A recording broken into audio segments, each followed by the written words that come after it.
Hello guys, welcome to my channel. இந்த வீடியோவில் BDC கொஞ்சம் நல்லா பம்ப் ஆகிருக்கு. ஒரு ட்ராப்புக்கு அப்புறம் கொஞ்சம் நல்லா பம்ப் ஆகிட்டு இருக்கு.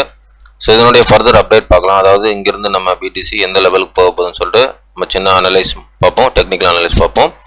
அதே மாதிரி எத்திரியமும் பார்ப்போம். ஸோ எத்திரியம் வந்து ப்ரீவியஸ் ஒரு ப்ரிடிக்ஷன் சொல்லியிருந்தோம். ஸோ அதனுடைய அப்டேட் ஃபர்தர் அப்டேட்டும் எத்திரியம் சேர்த்து பார்ப்போம். வீடியோக்கு புதுசாக வந்துருந்தீங்கன்னா சப்ஸ்கிரைப் பண்ணிவிட்டு பாருங்கள். நம்ம போடுற வீடியோ வந்து யூஸ்ஃபுல்லாக இருக்கும். டெலிகிராம் லிங்க் வந்து டிஸ்கிரிப்ஷனில் இருக்குது, இதுலேயும் ஜாயின் பண்ணிக்கோங்க. நிறைய அப்டேட் வந்து டெலிகிராம்லேயே போட்டுட்ருக்கோம். சரிங்களா, வாங்க நம்ம டாபிக் போகலாம். இப்போ பார்த்தீங்கன்னா பிடிசி 57,700 ட்ரேட் ஆகிட்டுருக்கு. ஸோ இங்கே பார்த்தீங்கன்னா நான் இப்போ வந்து ஒன் டே கேண்டலில் வச்சுருக்கேன். சரிங்களா, ஸோ ஒன் டே கேண்டலில் பார்க்கும்பொழுது உங்களுக்கு என்ன தெரியுதுன்னா ஒரு டபுள் டாப் ஸ்ட்ரக்சர் மாதிரி தெரியுது. ஆக்சுவலாக இது டபுள் டாப் இல்லை. சரிங்களா, ஸோ டபுள் டாப்பு டபுள் பாட்டம்ன்றது வந்து ஒரு மாயை. சரிங்களா, என்னை பொறுத்த வரையும் அது ஒரு மாயை. ஏன் அப்படி சொல்கிறேன்னா டபுள் டாப் பாட்டம்ன்றது கரெக்டாக வந்து ஃபார்மேஷன் நடக்காது. சரிங்களா, ஸோ இங்கே பாருங்கள், டபுள் டாப் இங்கே கரெக்டாக வந்திருக்கான்னு நீங்கள் பாருங்கள் டபுள் டாப் இல்லை. இங்கே ஒரு டாப்புக்கு கீழே தான் வந்து டாப் அடிச்சிருக்கு. ஸோ இது வந்து கரெக்டாக எக்ஸாக்டாக டாப் அடிச்சுட்டு வரல. ஸோ எக்ஸாக்டாக டாப் அடிச்சாதான் டபுள் டாப், இல்லைன்னா இதுக்கு மேலே டாப் அடிச்சுட்டு வரும். எப்படி வந்து ப்ரீவியஸாக வந்து பிடிசி ஆல் டைம் ஹை போச்சு பார்த்தீங்களா, மேலே டாப் அடிச்சு வந்து. ஸோ இதுக்கு பேர் வந்து லிக்விடேஷன் ஹண்டிங். ஸோ ஓகேங்களா, இங்கே லிக்விடேஷன் ஹண்டிங் எடுத்திருக்கான், பட் பிடிசி இங்கே லிக்விடேஷன் ஹண்டிங் எடுக்கல. சரிங்களா, இது ஒரு ஞாபகம் வச்சுங்க, நான் அடிக்கடி இந்த இடத்துல சொல்லிட்டு வரேன். ஸோ நெக்ஸ்ட் வந்து பிடிசி அந்த லெவலுக்கு போக போகுதுன்னு சொல்லிட்டு ஷார்ட் டைம் அனலைஸ் பார்ப்போம். இப்போ இந்த இடத்துல வந்து நான் 1 ஹவரில் வச்சுருக்கேன். சரிங்களா, ஸோ 1 ஹவரில் வைக்கும் பொழுது நல்லா உங்களுக்கு தெரியுது. இந்த இடம் வந்து ஒரு எப்படி சொல்கிறது, இந்த இடம் வந்து ஒரு மேஜரான லிக்விடேஷன் பாயிண்ட்டு. ஸோ அவனே மேக் பண்ணி என்ன பண்ணியிருக்கான்னா லிக்விடேஷன் எடுத்திருக்கான். நல்லா கவனிக்கணும். இந்த இடத்துல உங்களுக்கு லிக்விடேஷன் எடுத்திருக்கான், தெரியுதுங்களா? ஸோ இந்த இடத்துல லிக்விடேஷன் எடுத்திருக்கான். ஸோ லிக்விடேஷனை எடுத்துட்டு இப்போ வந்து ட்ராப்பில் இருக்கான். சரிங்களா, ஸோ இப்போ நம்ம என்ன சொல்ல வரோம் அப்படின்னா, நான் வந்து ஆல்ரெடி சொல்லியிருக்கேன், எத்திரியம் வந்து ஒரு நிமிஷம் இருங்க, எத்திரியம் வந்து சப்போர்ட்டில் இருக்குது.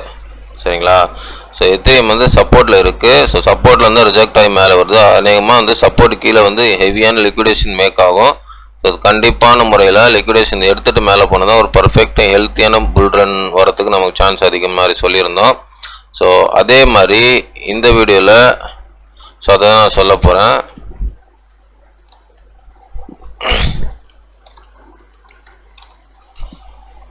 இந்த வீடியோவில் எத்திரியம் பற்றி பார்ப்போம். எத்திரியமும் பார்த்தீங்கன்னா கிட்டத்தட்ட உங்களுக்கு இங்கே டபுள் பாட்டம் அடிச்சிருக்கு, தெரியுதுங்களா? இங்கே பாருங்கள், டபுள் பாட்டமும் கரெக்டாக லிக்விடேஷன் எடுக்கலை. சரிங்களா, அதுவும் இல்லாமல் இங்கே நம்ம ஒன்டேல வச்சு பார்ப்போம். ஒன்டேல வச்சு பார்க்கும் பொழுது கரெக்டாக தெரியுது உங்களுக்கு, இங்கே லிக்விடேஷன் பாயிண்ட்டு சப்போர்ட்டு. சரிங்களா, இது வந்து ஹியூஜ் சப்போர்ட்டு. கிட்டத்தட்ட பார்த்தீங்கன்னா ஏப்ரல் 13 இப்போ ஜூலை 10 கிட்டத்தட்ட பார்த்தீங்கன்னா 3 மாதம் வந்து சப்போர்ட்டு. சரி, 3 மாதம் சப்போர்ட்னா அப்போ 3 மாதம் சப்போர்ட்டுக்கு வந்து இங்கே லிக்விடேஷன் மேக் பண்ணியிருப்பான். கண்டிப்பாக லிக்விடேஷன் எடுத்துகிட்டு போனால் தான் அது ஒரு புல் ரனுக்கான நல்ல வாய்ப்பு. சரிங்களா, ஸோ அதனால் இந்த இடத்துல எத்திரியம் வந்து மறுபடியும் சொல்கிறேன், லிக்விடேஷன் எடுத்துகிட்டு போனால் தான் நல்ல ஒரு சான்ஸ் இருக்கும். அதனால் கீழே வரத்துக்கு அதிகமான வாய்ப்பு. அதே மாதிரி பிடிசியும் இங்கே ஷார்ட் டேர்மில் பார்த்தீங்கன்னா பிடிசியும் ஷார்ட் டேர்மில் இங்கே நமக்கு லிக்விடேஷன் எடுத்துருக்கான். சரிங்களா, ஸோ அதனால் கீழே வரத்துக்கு வாய்ப்பு இருக்குது. ஓகேவா, ஸோ பிடிசியும் கீழே வரத்துக்கு வாய்ப்பு இருக்குது. So next BTC invalidation level மறுபடியும் இந்த லிக்விடேஷன் லெவலுக்கு போனால் அதுக்கப்புறம் மேலே ஃபர்தராக மேலே போதா இல்லை மறுபடியும் லிக்விடேஷன் எடுத்துட்டு மறுபடியும் கீழே வரதான் செக் பண்ணுவோம். பட் வந்து இங்கே எப்போவுமே லிக்விடேஷன் எடுத்ததுக்கப்புறம் நல்லா கவனிங்க, ஒவ்வொரு லிக்விடேஷனும் எடுத்ததுக்கப்புறம் எப்போவுமே ரிவர்ஸ் பாயிண்ட். சரிங்களா, ஒரு லிக்விடேஷன் எடுத்துட்டான்னா ப்ரைஸ் வந்து எப்போவுமே ரிவர்ஸில் தான் மேக்ஸிமம் ரன் ஆகும். அதுதான் மார்க்கெட்டோட ஸ்ட்ரக்சர். ஸோ இங்கே வந்து லிக்விடேஷன் எடுத்திருக்கான். ஸோ இங்கே ரிவர்ஸ் வரத்துக்கு வாய்ப்பு நிறையா இருக்குது. ஸோ இந்த தடவை கிராஷ் ஆனாலும் ஆகலாம். சரிங்களா, பார்ப்போம் எந்த லெவலில் இருக்குதுன்னு சொல்லிட்டு. பட் இங்கே லிக்விடேஷன் எடுத்துட்டான். சரிங்களா, அஸ்பர் நான் கிளியராக வந்து டெக்னிக்கலாக தான் நான் ஃபாலோ பண்ணிகிட்ருக்கேன். ஸோ அதை தான் உங்களுக்கு வந்து ஷேர் பண்ணிகிட்டு இருக்கேன். ஓகேங்களா, ஓகே கேஸ், இது வந்து என்னுடைய ஃபினான்ஸ் நாலேஜ் கிடையாது, மை ஓன் நாலேஜ் தான். என்னுடைய டெக்னிக்கல் அனலைஸ், என்னுடைய நாலேஜ் உங்களுக்கு பிடிச்சிருந்தா நீங்கள் உங்களுடைய ஓன் அனலைஸ் பண்ணி உங்கள் நாலேஜை பொறுத்து நீங்கள் ட்ரேட் பண்ணுறதோ இன்வெஸ்ட் பண்ணுறதோ முடிவெடுங்க. எல்லாமே உங்களுடைய ஓன் ரிஸ்க்கு, உங்களுடைய own money. I am not financial advisor. Okay guys, thanks for வாட்சிங். வீடியோ பிடிச்சிருந்தா லைக் பண்ணுங்கள், சப்ஸ்கிரைப் பண்ணுங்கள், கமெண்ட் பண்ணுங்கள். முக்கியமாக லைக் பண்ணிட்டு பாருங்கள், நிறைய பேருக்கு ரெக்கமெண்ட் ஆகும். சரிங்களா? ஓகே guys, தேங்க்ஸ் ஃபார் வாட்சிங். பாய்.